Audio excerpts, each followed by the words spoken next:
Pierre Préjean, bonjour.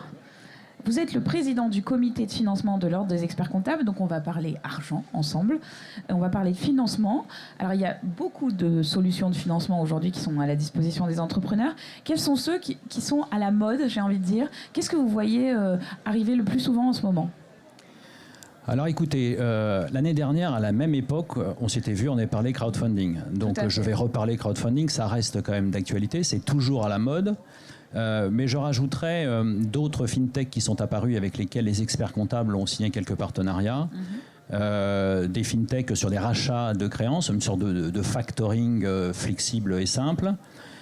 Pour citer les principales. Et puis est apparu des sociétés dites de crowdlending avec l'apparition des mini-bons, puisque quand on parle de crowdfunding, c'est financement par la foule, avec des moyens limités et pour des projets limités. Là, on a franchi un cap et les sociétés peuvent se prêter entre elles.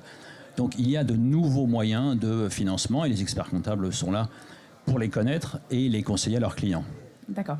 Alors, quelles sont les clés? À quoi il faut penser quand on fait une recherche de financement, quand on se lance dans ce type de démarche? C'est quoi les bonnes pratiques? D'abord, je dirais le bon sens. Les arbres ne montent jamais au ciel, donc il faut bien connaître son projet et avoir une histoire à raconter. Les financeurs vont vous demander un certain nombre de chiffres, donc on est là pour travailler les chiffres avec l'accompagnateur, avec le patron et l'entrepreneur.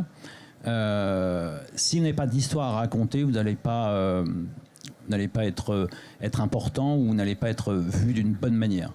Donc le chiffre, oui, l'histoire, bien évidemment, et puis il faut être raisonnable. Nous, on est là quand même pour pas faire rêver, mais pour mettre en musique un rêve, celui de l'entrepreneur.